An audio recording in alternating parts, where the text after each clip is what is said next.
Hello. Welcome back to my channel.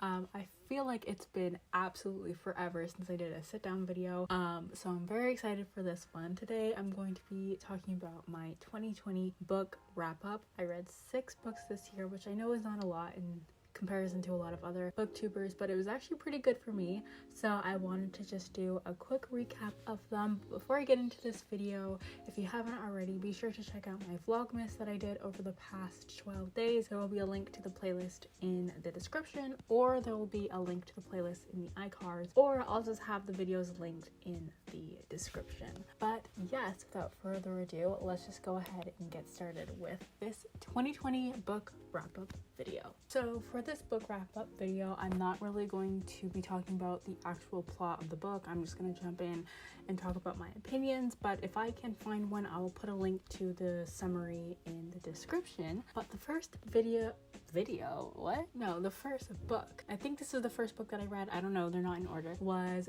We Were Liars by E. Lockhart, and I gave this book a total rating of 3.5 out of 5, and the overall reason was it was an overall solid book. Let's start with that. I remember at the beginning there was just a couple of sections where I just didn't really quite understand what was going on. I think for a while it took a solid few pages to really understand like what was going on in the book, but overall it was pretty solid. It was pretty interesting overall, good plot. I think the main disappointment with this book is I know on booktube and I know on TikTok this book was exceptionally hyped. I know a lot of people were like, oh my god, this book was so sad, it made me cry, and I was just not one of those people. To this day I'm still trying to find a book that has made me cry. In all my years of reading, I've never cried over a book, so I'm really trying to find that, and this book just didn't do it for me. It was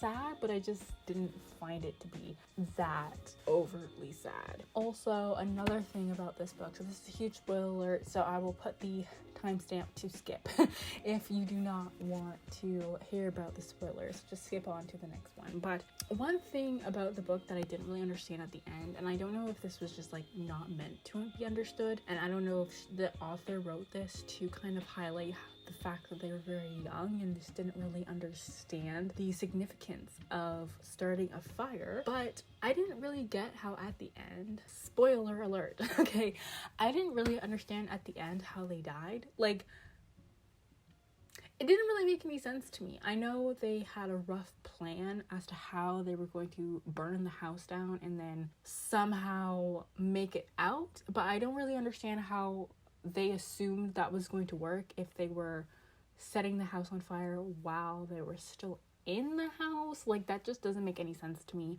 Can someone in the comments please explain, because I don't know how they thought that was going to work out in the first place. So that whole situation didn't really add up, but yeah.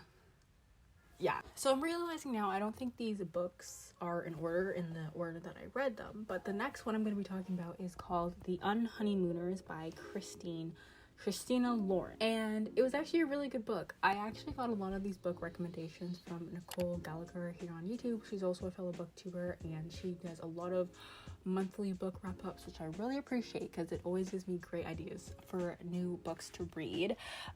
So this one I gave it a 4 and 5. It is actually really good. Like, shockingly, I actually quite enjoyed it.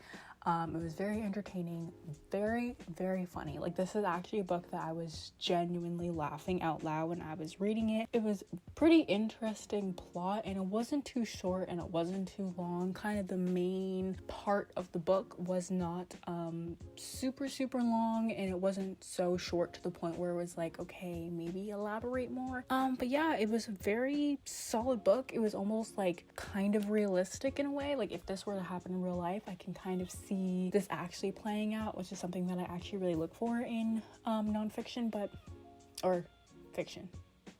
Yeah, overall solid book. Again, I'm not really going to be talking about the plot too much, but I will put a link to the plot in the description, but it was actually a pretty good book. I actually genuinely enjoyed it. Okay, so the next book I read was The Deep by Alma Katsu, and this was the worst book that I read this year. But I'll start off by saying the reason I already went into this book kind of set up for failure, because this book was also recommended by Nicole Gallagher. But here's the thing.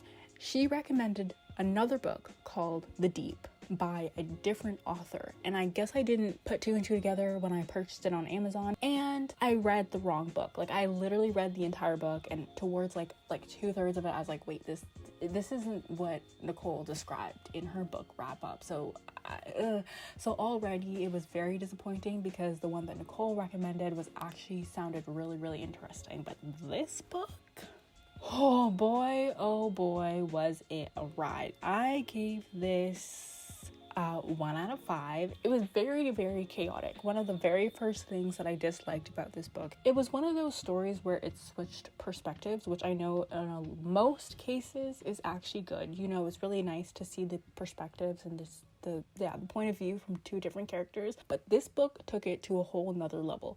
First of all, it switched between the present and the past of the main character, and then another character, the kind of love interest, it switched from his past and present point of view, and then it switched to like a random person's past and present, and then it went back into the past, and in the past there was like 7 different characters that got to tell their perspective. It was, if that doesn't make any sense, it's because it doesn't. And the worst part about the perspective changes is when you get to the end of the book and like you actually get to the conflict at the end of the book, they have nothing. The perspective changes, those characters had nothing to do with the overall plot of the book at the end, so there was like no reason for them to even be included in the whole book. Another huge thing is it's supposed to be a horror novel. I said I wasn't going to do any plot summaries, but just quick plot summary.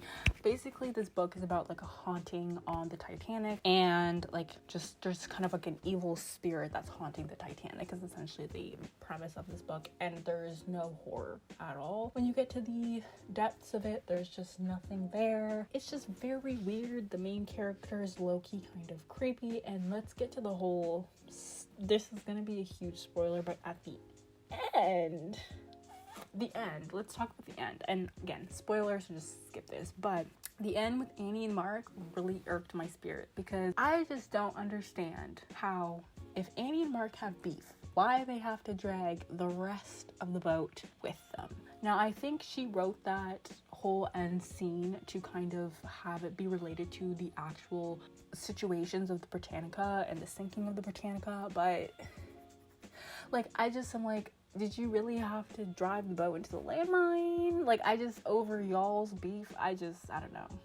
It was giving me very much white peopling, and I just didn't appreciate it. It was just not it. The book wasn't it for me, babes. So, on to the next. Okay, one of the next books I read was Get a Life, Chloe Brown. Again, I think most of these books were recommended by Nicole Gallagher, but this is by Talia, Hibbert? Talia? I don't know. But overall, it was actually a really good book. This is also a 3-part book. So this one follows one of the girls, and the 2 other books follows her sisters. And I actually really liked this story. A, because the main character was a black girl, which we don't often see casted in a positive light. So that was really refreshing to read about, and I really enjoyed it. It was very good. It was very funny, which is also nice. Not as funny, in my opinion, as the Unhoneymooners, but it was up there. It was definitely up there. It had a pretty interesting conflict plot, which is great.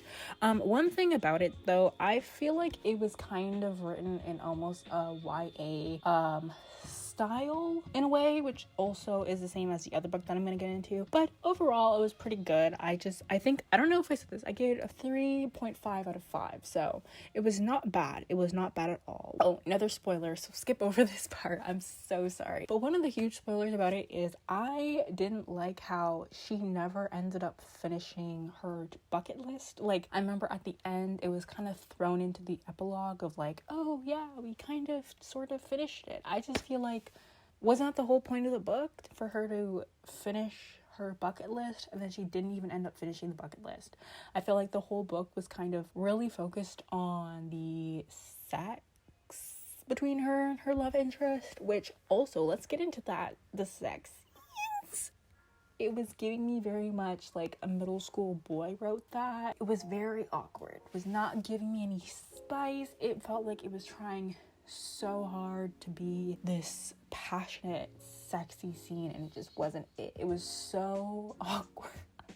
Some of the things that this man was saying in the bedroom was just, who, like, I don't know who you talk to. That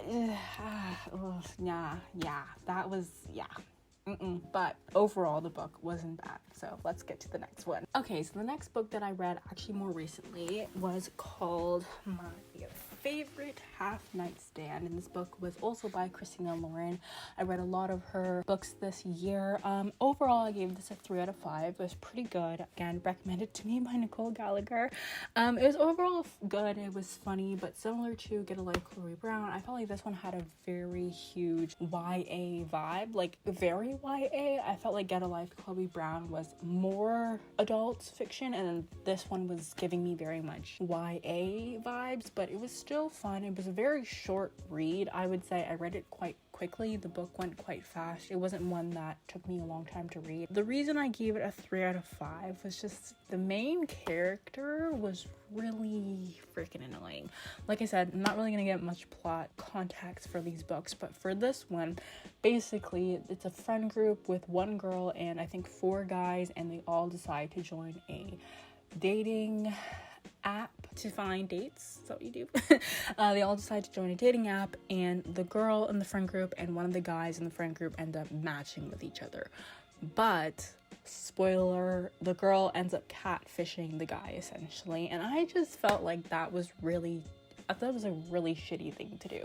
Like, I know maybe I'm just too much of a realist for this stuff, but I just felt like, how are you going to catfish your best friend? I found that just so crazy. And then she ends up blaming it on like trauma, and it was just like, girl, I just didn't agree. Especially it doesn't help the fact that the main characters are in their late 20s, early 30s, and I'm like, I think the main character, the girl, is like 31, and I'm like, how are you 31 and catfishing your best friend? Like, 2, it's like I felt like it wasn't really discussed in the novel how shitty that was. I felt like at the end, when, you know, drama ensues and things kind of hit the fan, it was just kind of swept under the rug, like, oh yeah, I kind of catfished you, I'm sorry. And then the guy just kind of forgives her, and then they just sort of move on, which I just don't agree with. The other thing that I really hated about her is she ends up recruiting her friends to help fix the mess, and I'm like, this is your fault. You should probably fix that yourself. She kind of got on my nerves. But other than that, decent book. It's a quick read, so I would highly recommend a quick little read if you want to be entertained. But I think that was My Favorite Half Night Stand by Christina Lauren. So the last book in this 2020 book wrap-up is one that I also read recently, and it's called The Kiss Quotient by Helen. Hoang, I think is how you pronounce her name, and I gave this one a 4 out of 5. It was actually really good. It wasn't as funny as some of the other ones. I know that was something that she was probably going for. It was kind of funny, but like not laugh out loud funny as like the Unhoneymooners, but it was pretty good. It follows this one girl. She is on the spectrum. I think she has Asperger's syndrome, which is on the spectrum of autism, and it's basically just her. She ends up hiring an escort to basically teach her how to be better in bed, essentially, and they end up, we're not going to get into the spoilers, but it was a pretty good book. I thought it was good. Also, the sex scenes weren't as cringy as Get a Life, Chloe Brown. That's all I'll say. So if you're looking for a book like that, I would recommend this one. So that's all I'll say on that one. I think I gave this one a 4 out of 5.